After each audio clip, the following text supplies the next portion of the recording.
الحمد للہ وحدہ والصلاة والسلام علی من لا نبی بعدہ اعوذ باللہ من الشیطان الرجیم وهو الذی خلق من الماء بشرا وهو الذی اور وہی ہے جس نے خلق پیدا کیا من الماء پانی سے بشرا ایک بشر کو فجعلہ پھر اسے بنا دیا نسباً خاندان وصہرا اور سسرال وکانا اور ہمیشہ سے ہے ربو کا آپ کا رب قدیرا بے حد قدرت والا۔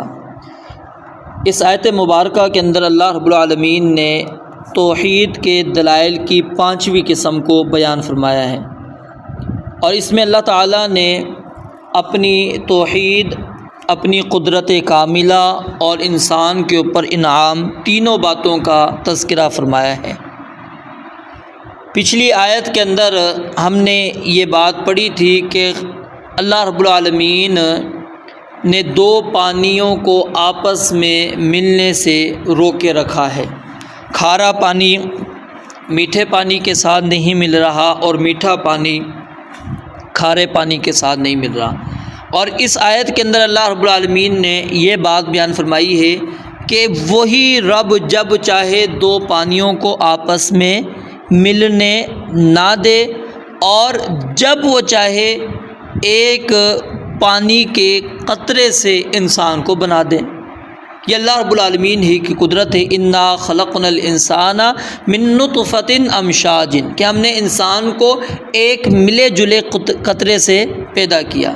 یہ کیوں اللہ رب العالمین نے بات بیان فرمائی ہے؟ تاکہ کوئی انسان یہ نہ سمجھے کہ کائنات کے اندر سب کچھ خود بخود ہو رہا ہے، ہر چیز کی طبیعت اپنے تقاضے کے مطابق ہو رہی نہیں، بلکہ اس کا مالک ہے، اس کا مختار موجود ہے، اور وہ اللہ رب العالمین کی ذات ہے کہ جب وہ چاہے سمندروں کو ملنے سے روک دے، چاہے تو وہ ایک قطرے کو آپس میں ملا دے، اور صرف ملائے نہیں، اس پانی پر انسانی صورت بنا دے اور انسان کی تخلیق اللہ رب العالمین کر دے۔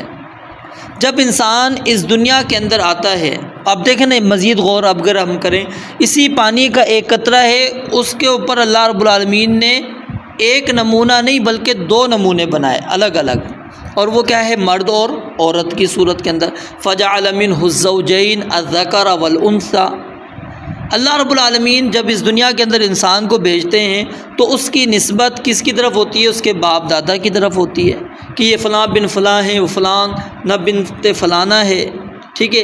لیکن جب مرد اور عورت کی آپس میں شادی ہو جاتی ہے تو اس کے بعد کیا ہے؟ اسی ایک قطرے کی وجہ سے، اسی ایک قطرے کی وجہ سے ایک سسرالی رشتہ دار بن جاتے ہیں، ایک پورا خاندان، قبیلہ اور قوم یہ پھیل جاتی ہے۔ یہ اللہ رب العالمین نے اس آیت مبارکہ کے اندر ذکر کیا کہ وَهُوَ الَّذِي خَلَقَ مِنَ الْمَاءِ بَشَرًا، کہ وہی ذات ہے جس نے ایک پانی کے قطرے سے ایک بشر کو پیدا کیا۔